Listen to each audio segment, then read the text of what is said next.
All right.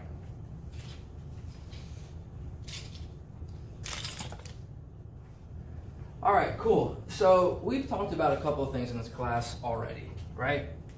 We've talked about forces going left and right, up and down, angled, right, inclined planes, and even going around a turn.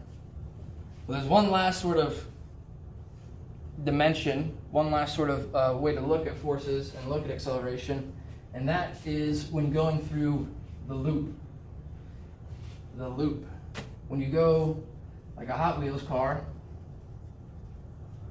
around a loop like that. So it seems complex. It seems like there's a lot going on.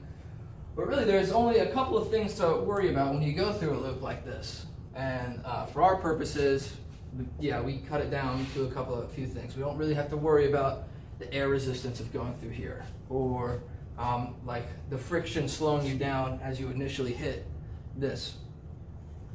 But conceptually, we can sort of understand how you actually make it around a loop like this. So to start off, Darius, what acceleration are we always feeling here on Earth all the time? 9.8. Yes. Which direction is it going? Down. Down. 9.8 down. That is our gravity. Meters per second squared. Now let's think about this logically. All right? John, what acceleration do you need at this very top point to not fall down? More than 9.8. Yeah. Greater than or equal to 9.8. So you need 9.8 meters per second squared going up at this loop. When we're traveling in a loop like this, our acceleration is considered what type of acceleration, Samina? Centripetal acceleration. Yeah, that's right. So our centripetal acceleration, which we already know the equations for, is going to be set to 9.8 meters per second squared. All right? That's the acceleration needed at the very top of this loop. All right? And for our purposes, it's a constant acceleration around here. So we're going 9.8 meters per second all the way around this loop so we can make it out alive. Very good. So if we know the radius of this loop, all right, we can find the velocity needed to make it through this loop alive. We can find that velocity knowing this equation right here. V squared over R. So let's work an example out together. Ryan, give me a random radius. 10. R equals 10 meters.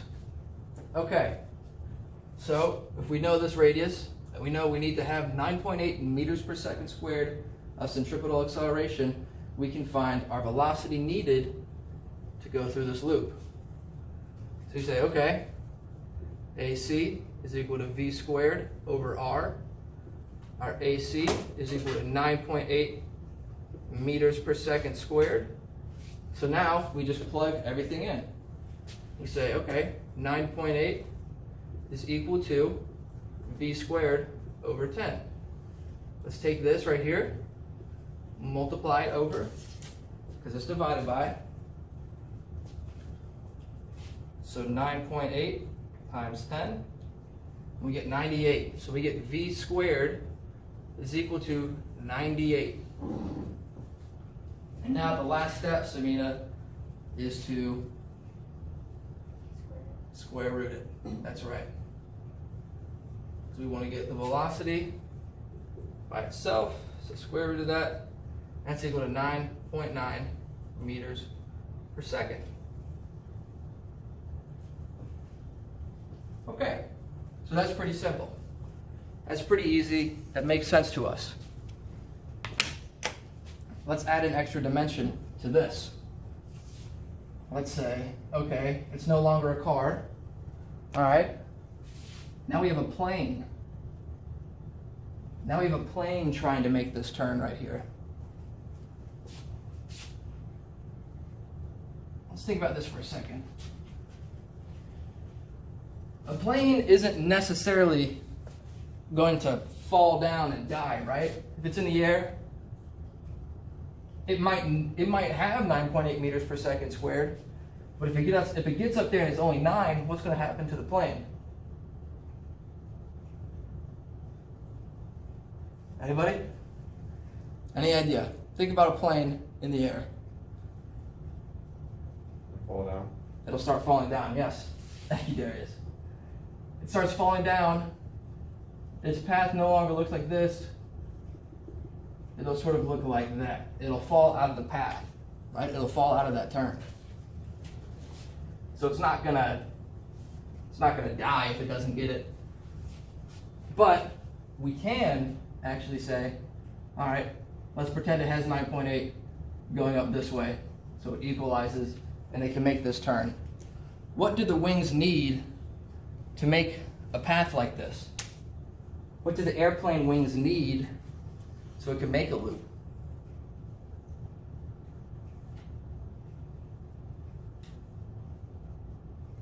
I believe in you How does guys. a surfboard turn, John? The fence. Really, the rail mostly, but the fins, right? Yeah. So a plane has fins, right? Yeah. What? What are they called? The wings. The when they adjust. Yes. Yes. When they adjust, right, your plane's going to go in different directions. But what is happening between the plane and the air? What forces might the plane be feeling through the air?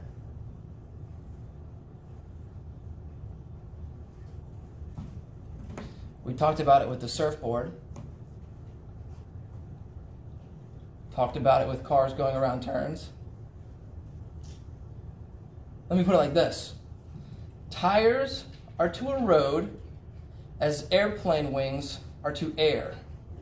Friction. There we go. Thank you. Yes.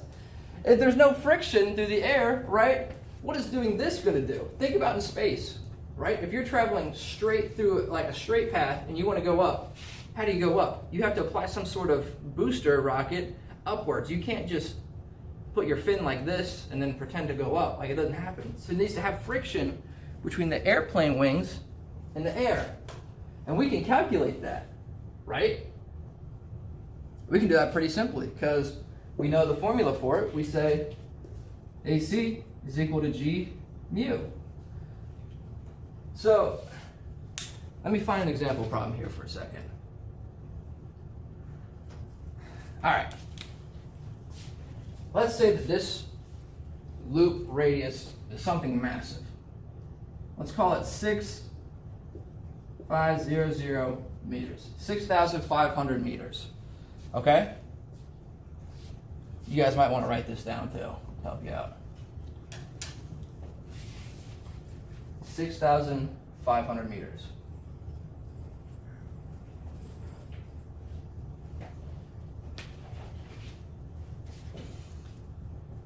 We'll call this plane going 300 meters per second. So we'll say it's coming in here at 300 meters per second. Now the question is, what mu do we need to make this turn possible? If this plane is traveling in here at 300 meters per second, and it wants to go around a 6,500 meter loop, right? 6,500 radius loop, what mu do we need to make this successful? First, we find our AC. V squared over R.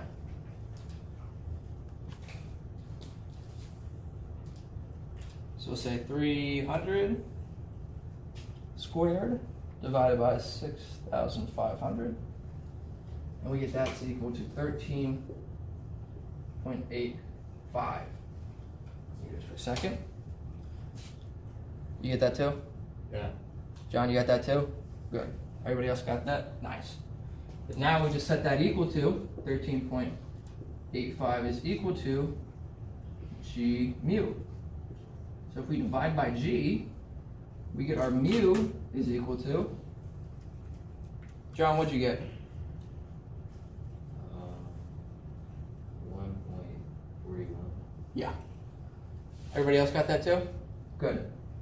1.41. That's the friction coefficient necessary to make this turn. That makes sense? And we can really find, if I give this plane any type of weight, we can find the centripetal force, right? Because we know centripetal force is equal to mass times acceleration. We won't do that right now, but just thinking ahead. And if we know the centripetal force, then we know the friction force. So it's just things to keep in mind as we go through this unit. But really, this is what I want you to understand and be good with. Like, right? Think about this plane, friction, air. You don't think about it a lot like that. It's like a brand new concept. Now let's flip the switch here. What's going to be the G-force on the pilot? And to clarify some stuff, the G-force really is just, it's not a technical force, right? It's not measured in newtons. It's basically how many gravities of acceleration are on whatever we're measuring, are on the object. So for instance, this pilot, how many gravities is this pilot feeling? How many 9.8 meters per second squared is this pilot feeling? Darius, you think you know already? 1.41. Yes, 1.41. The G-force is equal to 1.41. Darius, why do you think it's the same as the mu?